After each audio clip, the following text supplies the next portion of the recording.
Welcome to the hottest movie review on the internet today, the A-List Review.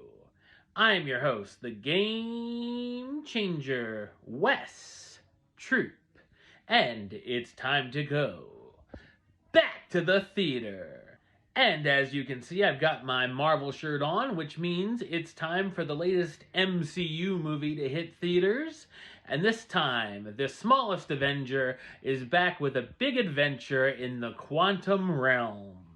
My review of the 2023 sci-fi action film, Ant-Man and the Wasp, Quantumania, coming up now.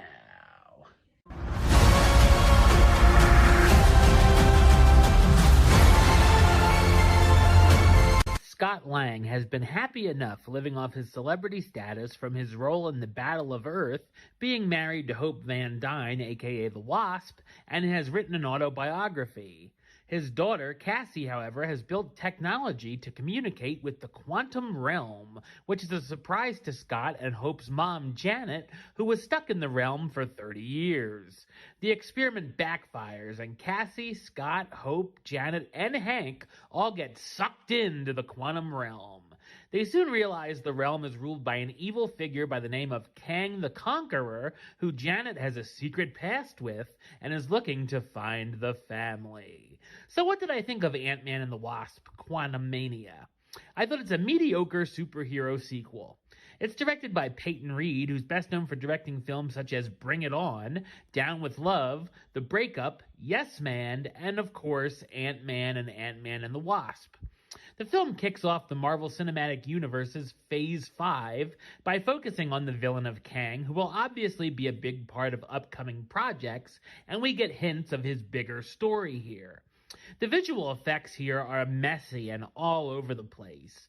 The quantum realm itself reminded me of a Star Wars planet you'd encounter in the prequels. Some of the CGI, especially on a certain supporting villain, looks laughably bad as well. The action sequences are a bit lackluster too, from a scene with many versions of Scott, which becomes tiring, to the final battle, which is a bit short. Ant-Man has been known for his comedy, and here it's very hit and miss. I chuckled at maybe 3 or 4 gags, but there's a lot of cheesy jokes that I certainly rolled my eyes at. Story-wise, not a whole lot actually happens from start to finish that will affect the overall universe, so it's pretty much a skippable entry. There's quite a few scenes that become exposition-heavy that could drag, and could even become boring at times. There's a lot of generic father-daughter bonding moments with Scott and Cassie that feel forced. We also get a storyline focusing on random rebels that are going against Kang that comes and goes with characters we barely get to know. Oddly enough, Hope takes a backseat here for some reason. Even though her name is in the title, there's next to nothing for her to do. Kang is a decent villain and is one of the film's highlights.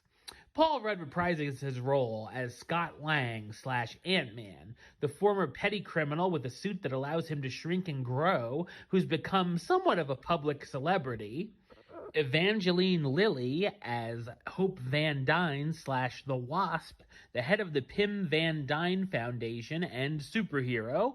Jonathan Majors as Kang the Conqueror, the ruler trapped in the quantum realm who needs Pym particles to escape and time travel once again. Catherine Newton as Cassie Lang, Scott's daughter who gets her family trapped in the realm. Michelle Pfeiffer as Janet Van Dyne, Hope's mother who spent 30 years in the realm and has many secrets from her time there. And Michael Douglas as Hank Pym, the physicist who was the original Ant-Man and Hope's father. There are 2 after-credit scenes that are worth sticking around for as well.